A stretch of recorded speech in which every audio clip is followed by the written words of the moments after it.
Hello, Lynette here. I had a conversation yesterday with someone that I thought would be interesting for you to hear about. It's related to our other conversations about red pilling somebody that you know, a family member, a coworker, a neighbor, so that you can change their mind and get them to vote Republican in this upcoming election. So the conversation was just going along. We're having a beer. It was all very friendly and nice. And this is somebody I'm very close to. And up until the election of 2016, we'd have constant political conversations, but we were on the same page. I'm an ex-liberal, as I've said before, and this person's a very hardcore. He's a liberal. He's actually a huge feminist. He's more of a feminist than most women are, and a hardcore Democrat. And he knew that I voted for Trump, and that was kind of where our relationship started to drift apart. Nothing was said, nothing happened, but I knew, and it broke my heart.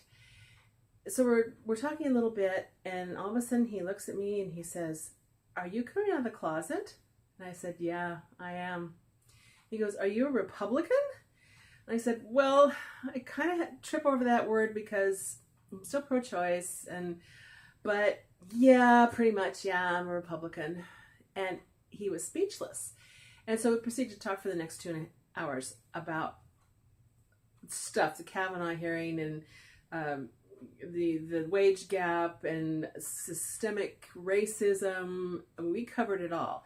And most of the time, I could see his eyes sort of glazing over in disbelief that I was saying the things that I was. It wasn't until I got to climate change. It's funny, that was the pivotal thing. He was gobsmacked that anybody would say that climate change was a hoax. So then I was talking to my daughter about this because she knows this person too.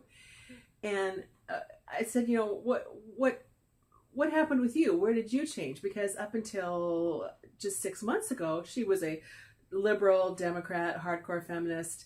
And then she started tumbling down the road and realized that, Republicans are telling the truth. Democrats are liars. Democrats are the party of violence and hate and censorship. And they're just all these really bad things. And she said, well, you would send me those little clips and we'd talk, we'd have conversations, which we did. And she said, none of it really, it wasn't until I looked at these videos and saw the newscaster, maybe it was a Fox News thing, or Red Elephants, or Jordan Peterson, or Steven Crowder, any number of these little things. If they were something that we've been talking about, I'd send her off this video. And she said, it wasn't until I saw this stuff, all the things, she said, I didn't believe you. And I'm her mother, and we're very close. And I said, really? She goes, no, I just thought you were wrong. It wasn't that I thought you were lying. I just thought you were wrong. And it wasn't until I saw it on all these real live sites that were citing facts, and it wasn't just, her mom getting all excited, that it clicked with her. And now she's basically in the same boat as I am. So I think that's an answer. I think that's a thing. I sent home with this person yesterday a playlist I had been collecting specifically for him.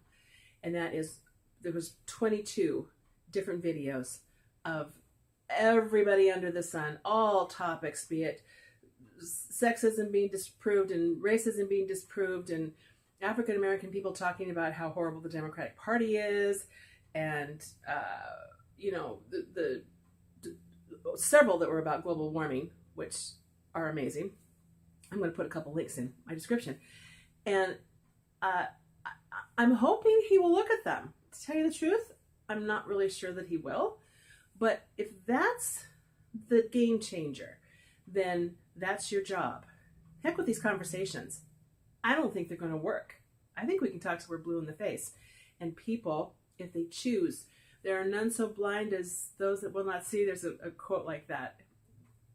They don't want to hear this. They don't want to hear that the people they've trusted and listened to for years are liars. It's very difficult to believe that. I completely get that. And I get that there's things that sound very conspiracy theory. I talked a little bit about the George Soros influence on some of this stuff, and that's when his eyes really rolled back in his head. And I said, okay, let's not talk about George Soros. Just forget George Soros, because I get that. I get people have different viewpoints on his influence. But find some of this stuff. It's all on YouTube.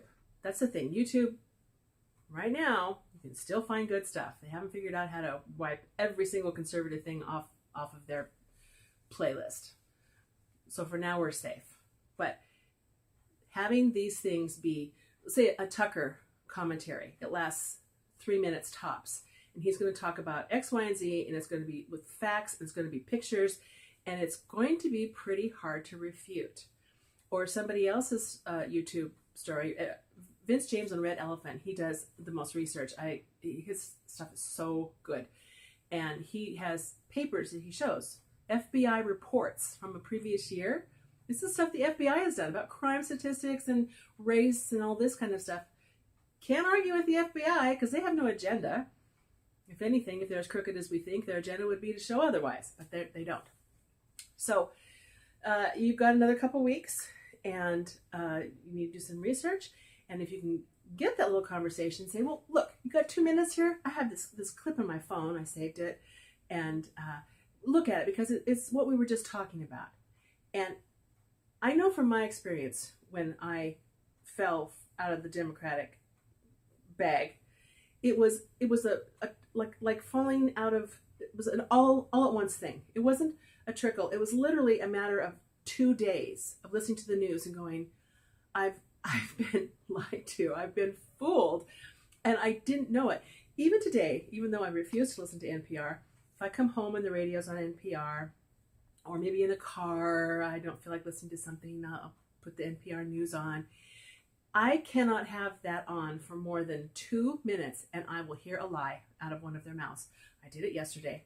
Had it on just for a few minutes, and this lady newscaster that I know her name, she's been around for a long time, she said, was talking about something else, but she brought up Elizabeth Warren had her DNA test, and it proved that she was an Indian.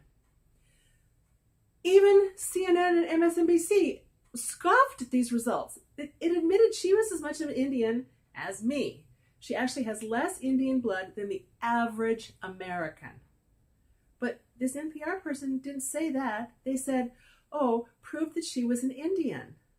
So if you come back from a European vacation and just came back and heard this, you'd go, oh, well, that proves she was right, which is a lie.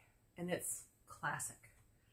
So there's a new assignment for you to find some of this stuff and physically show these things. You know, picture's worth 1,000 words. And maybe people that think that we're wrong will get this glimmer, this crack. You have to crack this shell that's around them. That's the tough part, is cracking it. Then the facts are there to get in. So thanks for watching. Good luck. Bye-bye.